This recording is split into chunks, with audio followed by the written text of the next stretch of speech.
Well, I am here today with a special broadcast with my dear friend, Pam Gregory.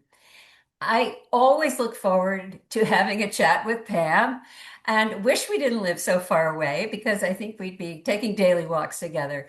But as it is, when we do get together, it's a special treat for me.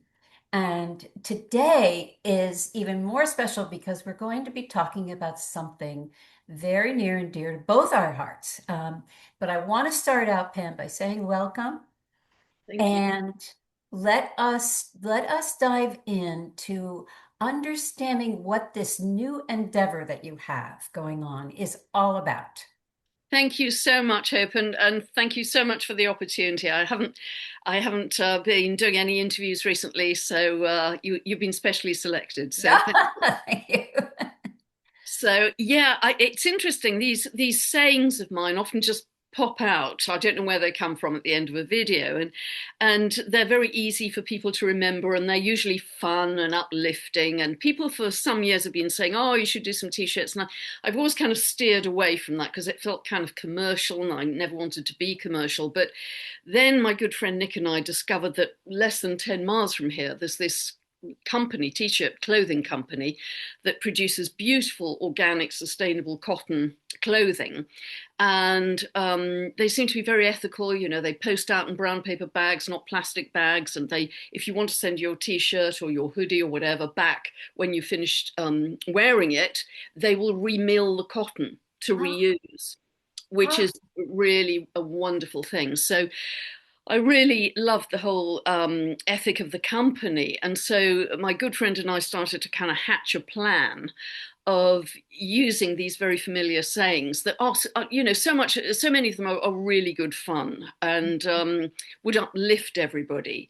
And using t-shirts and hats and hoodies, etc. And I mean, one of these sayings really came out of an offhand remark of mine when in a video I was talking about this, I'm going on a bit of a ramble. This has the potential of a bit of a ramble, or maybe I should call it a pamble. And then, the pamblers were born. Yeah, it was just kind of an offhand crazy remark. So, but it was such fun. And I thought not only would it uplift people, but also, if you bumped into someone in the street, or you recognize someone with a t-shirt, you'd make a new friend, wouldn't you? You'd love. But the main focus of it is that all the net proceeds are going to go to charity.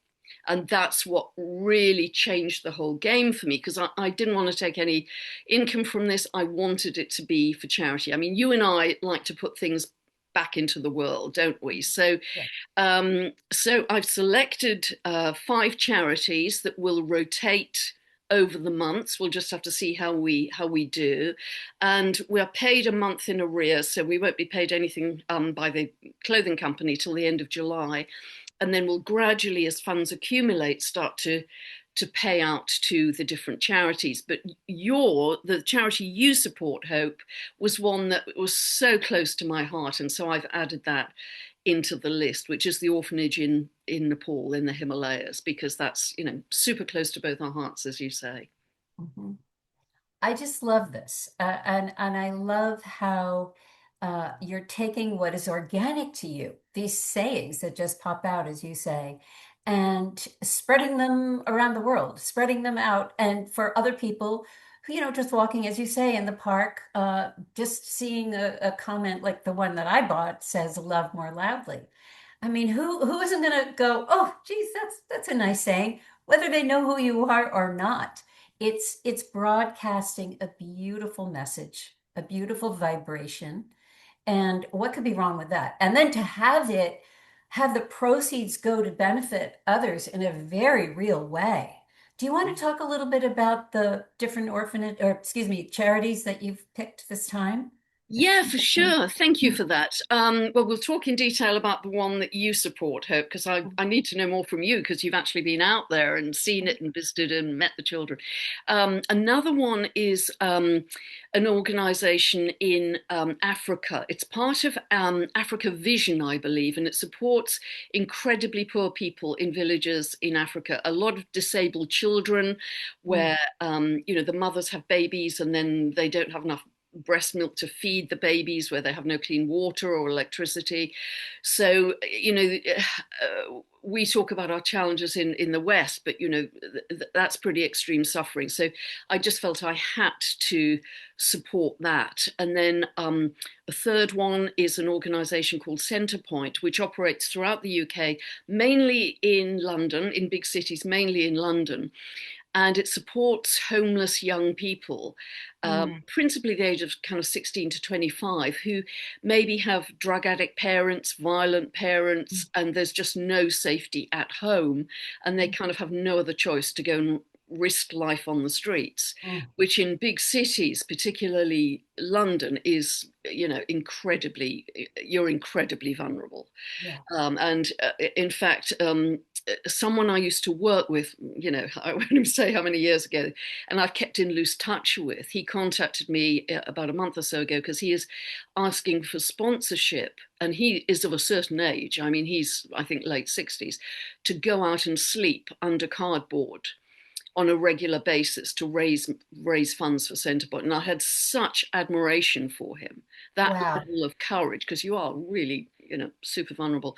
I just thought I have to do something because I used to live and work in London, and I would be terrified to be in that situation. But often these young people, they're not wrongdoers. They're in a situation where they have no other choice.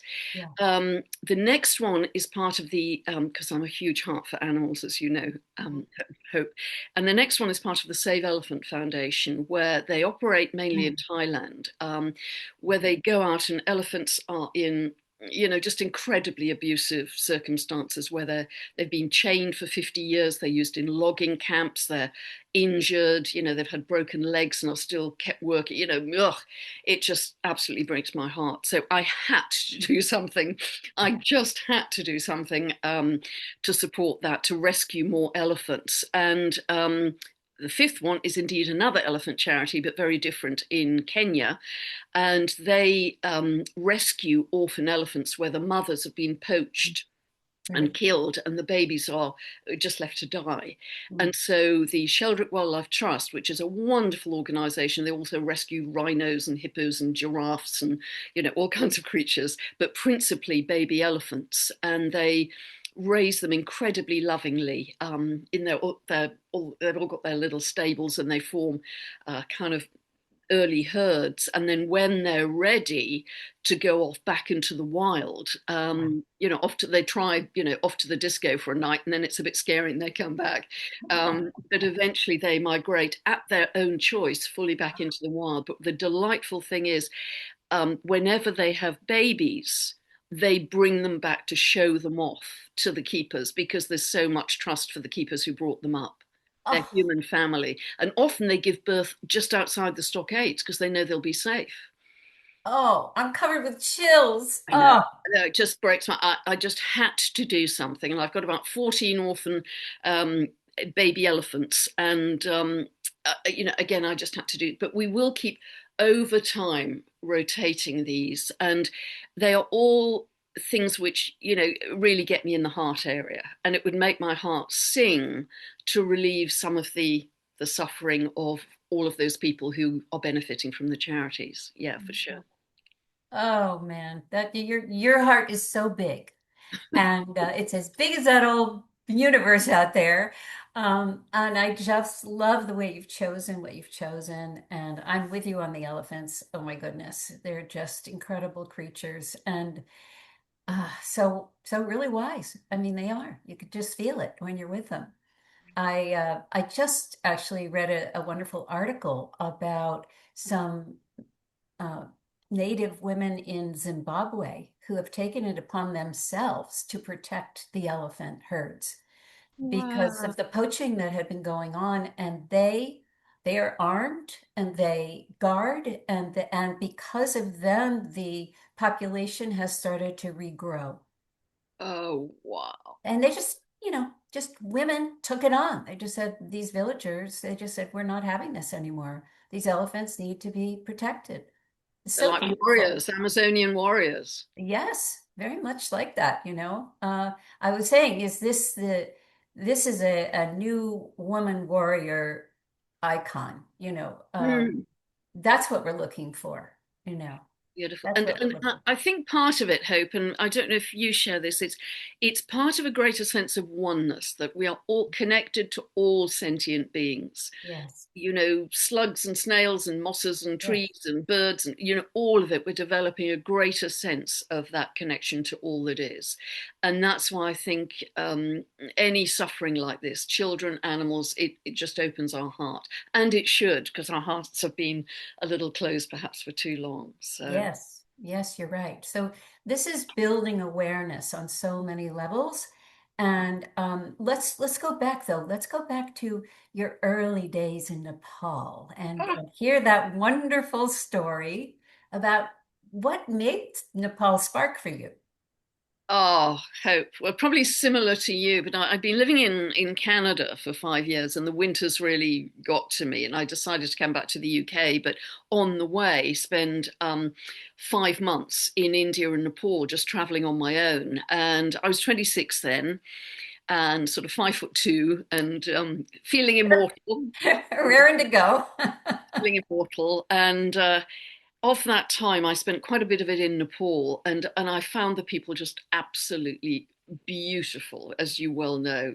Just so loving and gentle and kind. And I really wanted to do a significant trek into the Himalayas. And as you probably know, there are two broad routes you can take. There's either Everest or the Annapurna range. So at the time, I don't think Nepal had even been open as a country for that long because it was a closed kingdom, wasn't it, It for was many still a years? kingdom, yeah.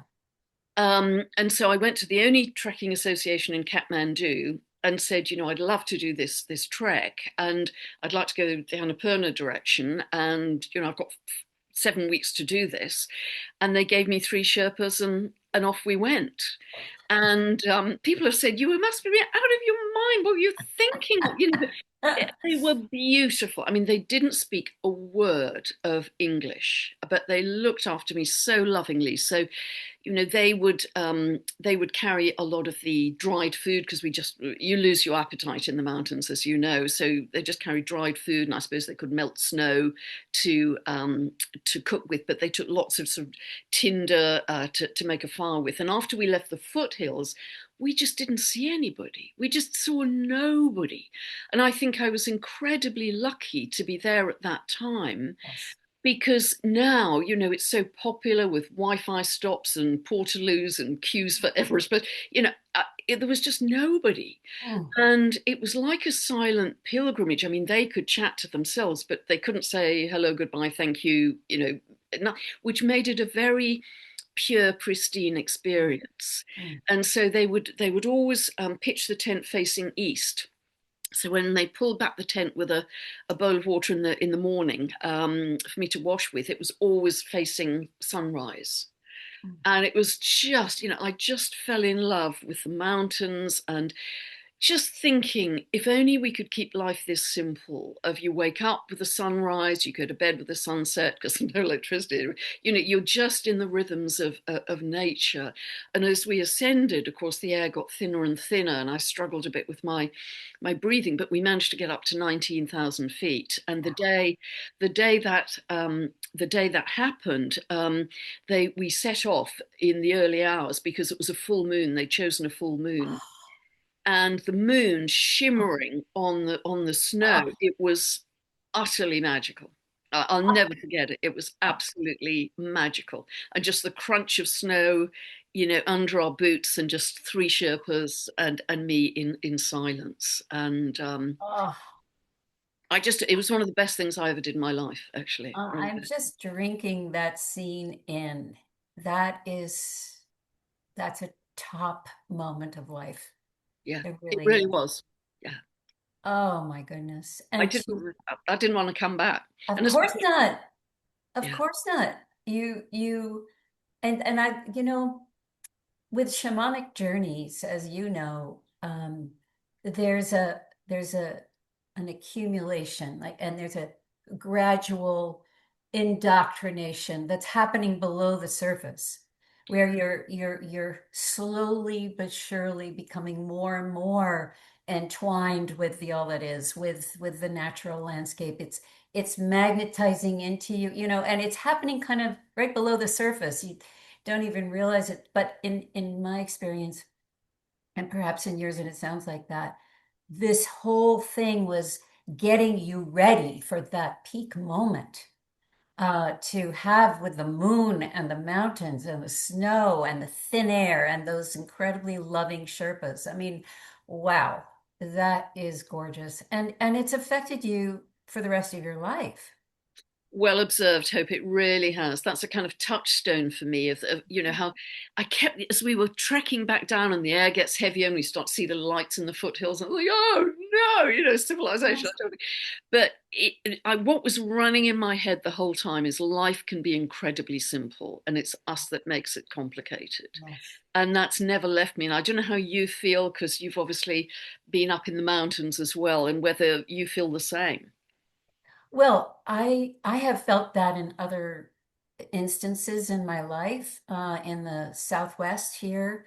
I spent some time in a solo way, amongst the red rocks and all of that. And it doesn't take very long, but there is this shift that all of a sudden you're in sync with a much bigger entity, a much bigger story.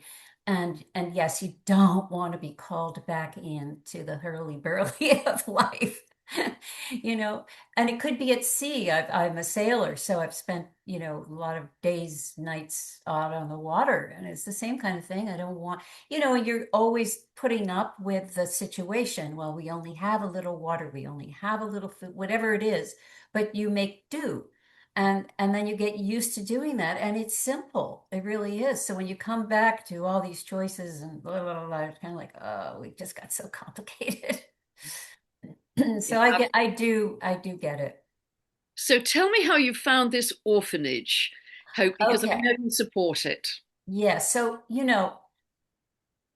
I went first to Nepal, I think it was 2023. And I went because a dear friend of mine was bringing small groups over there because he and his teacher had been supporting this very orphanage that we're talking about, the Mountain Children's Home.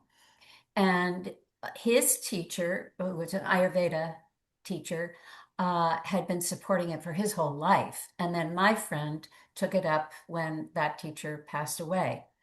And so it had not been that many years that he'd been doing this.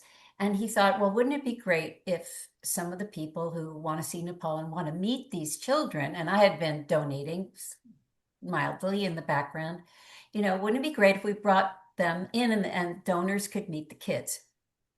So I signed up for a trip, and I walked through those doors. And along with everybody else on the trip, you know, we're coming in as Americans thinking, how can we help these poor children? And, that kind of thing.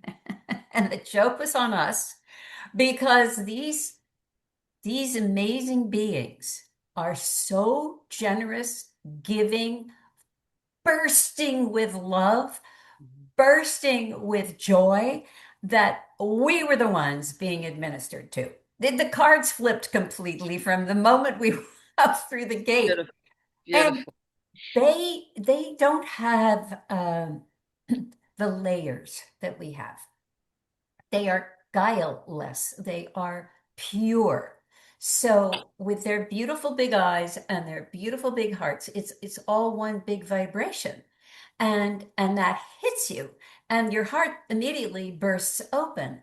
And so we played games and we sang songs, and we were paired off with one, at a time to do a little coloring or do it, whatever it was.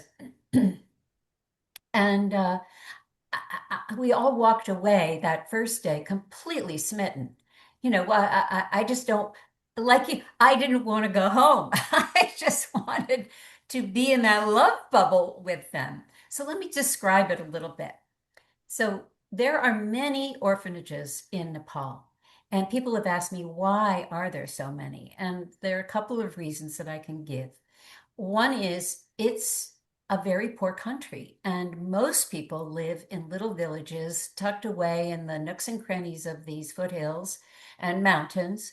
They don't even share the same language, completely different dialects. And these earthquakes happen. So, between the lack of medical care and these earthquakes, people are very vulnerable and the poverty. So, what will happen is very commonly one of the parents will die for some reason. The remaining parent has few options. One is to remarry, one is to leave and leave the children either with a grandparent who is usually pretty ancient, or to put them in an orphanage. And so lots of children end up in orphanages, and uh, they are living that particular home. The Mountain Children's Home has been around for almost 30 years, if not 30 years. And over time, it between the overseeing of by my friend and his teacher, they've and then other people have given to the mountain home. They have managed to do very well. They have about 30 children, and they're always adding projects. And the whole home gets involved, from the little 3-year-old to the older ones. When we were there the first time, their courtyard was all dirt. And after we left, the entire thing was they put pavers in, and every single person worked on it. And I saw the photographs of from beginning to end. It was remarkable. And so they're always doing improvements to the home. They have a little high kind of raised area where they have a garden. Everybody works in the garden. Everybody helps everybody. I've been back to this home multiple times now. I have never heard a strong word. I've never heard a raised voice. I've never heard crying.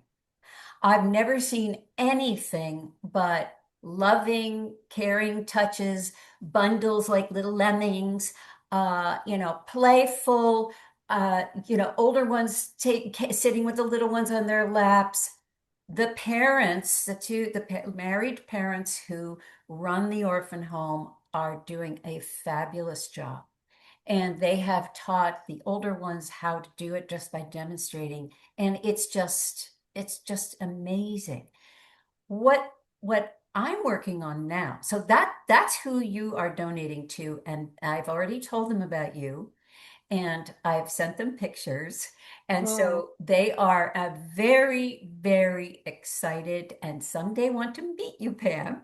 So just letting you know that you will be received like a goddess because they will have banners and pictures, and they will have cake, and they will have all kinds of things and honor you in the way that you deserve. They love to do that. It's their joy.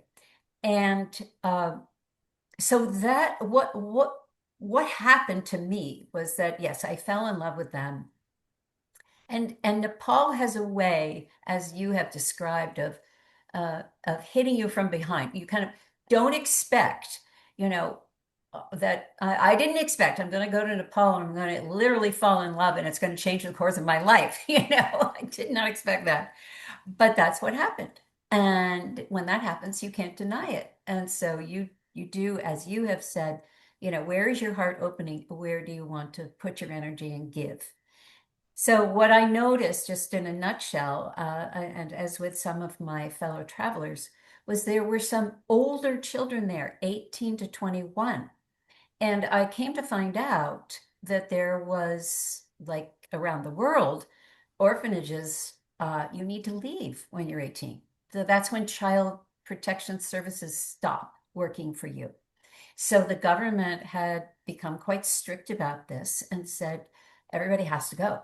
But the idea of peeling one of these beautiful souls off from the love bubble and sticking them outside the gate was intolerable. It was, because they're so special to begin with. And I literally see these kids as uniquely qualified to lead this country. to Wow. lead Nepal into the new world. Oh, They know how to work together. They know how to be harmonious. They know how to have a goal and to work towards that goal. I've seen it multiple times. Why not steer a nation? yeah. You know, Oh, brilliant. That is visionary and inspired hope. but Absolutely brilliant. they're demonstrating it to me. I just looking at what I see. So I realize I've got to do something, and my friends agreed, we've got to do something to bridge them out so that they can, like you mentioned in London, uh, these kids would be prime candidates for being on the streets in Kathmandu. They don't have a support system monetarily or familiarly. They don't have, a lot of them didn't have a way to think about their futures because nobody really says, what do you want to be when you grow up? They're very present. They're in the present moment. So we've been working for the last few years on helping them imagine a future. We've divided them up into university students and uh, vocational school students. We've located a vocational school and started that training. Those children are already interning or working full time and starting to support themselves. Oh, that's And the beautiful. university students have chosen their path and they're doing very, very well. And now this year, we're moving them out into apartments, group apartments, so they can practice being adults. Oh, And that's beautiful, Hope. It's absolutely beautiful. What a vision. I just can't say thank you enough for that. well, what's beautiful, Pam, is that you're going to be supporting the little ones who will become the big ones. So your efforts will be passing a baton to us when the time comes. So we're really in this together. And I love that so much. It's so perfect. Yeah. So that's what I'm up to is working on these 18 plus kids and getting them situated. Yeah, beautiful. And I'm sort of sensing this as part of my legacy, and I sense this as part of yours as well, Hope. But it's so interesting what you say about they are the future potential for the country, because that's very much Aquarian energy. It's the young people Yes. coming to the fore, the young people knowing how to operate in community. That's what we're going to start to see more and more. So beautiful example. And I think the chap who runs it was an orphan himself from the age of 7, wasn't he? Um, I think I that's on the website. I think so. Yes, Ramesh. Yes. Yeah, And so he knows what it's like he to be an does. orphan, completely abandoned. And where do you go at the age of 7 He in a does. climate that can be pretty, pretty harsh? So, isn't it amazing that so often very big challenges in childhood turn into something so loving and magnificent as he's created? So, yeah, I'm really, really happy to be supporting them. It feels the money will go directly there to feed them, to clothe them, to accommodate them. It's a very Yes. direct link. There's no corporation, there's no management, there's no admin. The money just hits home and is useful instantly, and that's what's wonderful about it too. It's so It simple. is. It is. And they will make very good use of it. And in fact, I was texting with their son just the other day, introducing you and all of that. And and I found out that they are talking about finding a house in Kathmandu for their 18 plus kids. So it's very likely that some of the funds that come to them through you will actually go and help the 18 plus as well. We'll see what Oh, happens. But wouldn't that be amazing? oh, it's just, it just lifts my heart in a world that's just, I mean, this is the t-shirt, in a world that encourages misery, love and joy are acts of defiance. That's why it's one of my absolute favorite sayings, love and joy are truly acts of defiance. They And, are. in a world where everything is so tough, we have to choose joy. Otherwise, we can't shift the collective frequency to get That's to a right. better place. We're all just wallowing around in how hideous it is. And it is hideous. But I think part of the mastery is being able to hold compassion and do something, whether it's meditating or sending money or whatever it is, but also feeling joy at the same time. That's the Yeah, mastery of holding both at once. that's right. Um, yeah, That's right. And I wrote this a couple of months ago because it occurred to me that act of choosing joy, I mean, it takes courage yeah, because you are turning yourself away from a mainstream gush, right? And you're choosing to to be joyful when everybody around you is complaining and miserable. They're good. You become you could become a target, and that's where the courage is. It's okay. You can target me. It's okay because I've chosen my path. And yeah. eventually those people are going to say, wait a minute, that was a lot more fun. Yeah, well, that's it. It's the whole Buckminster Fuller philosophy, isn't it? Because as long as we keep being miserable, we're going to go round and round and round the Yeah. hamster wheel. We're not going to break out of the hamster wheel. But once enough of us start to live in love and joy and create a more loving, abundant world, then the whole momentum shifts. And yeah, exactly as you say, Hope, and this is what Buckminster Fuller used to say. He was a brilliant visionary.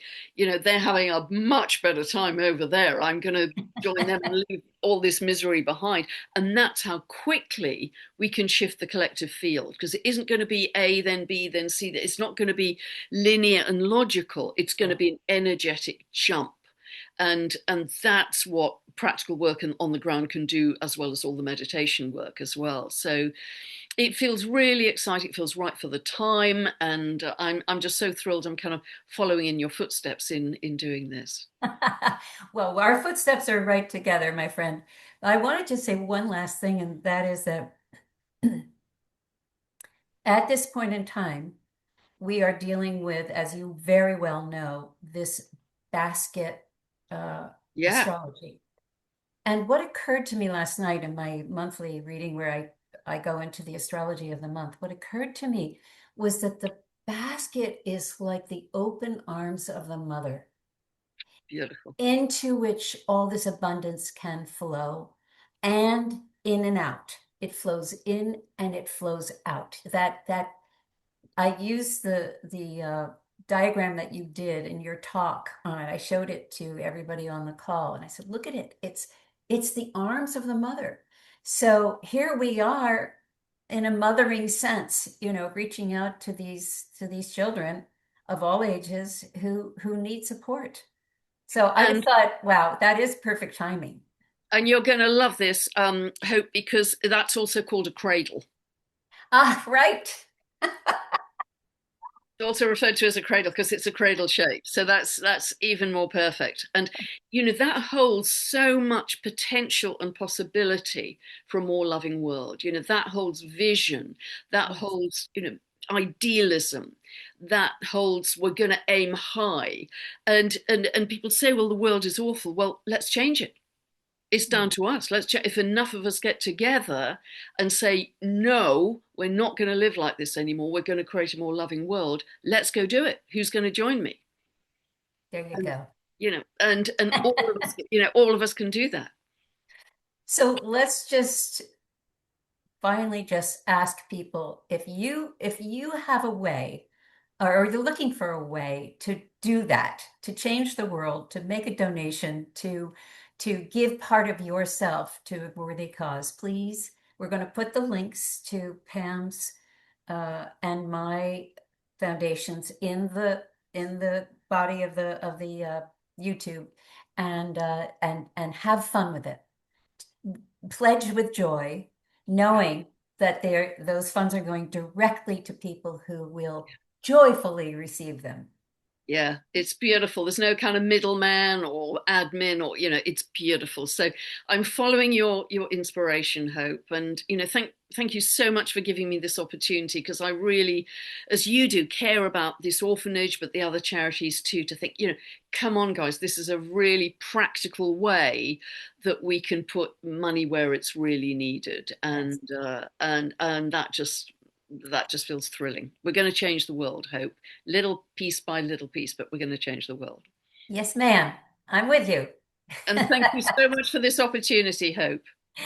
Always a treat to talk with you. Lots and lots of love, and loved everybody who's been tuning in. Yeah, love to all of you out there. Much love. Bye.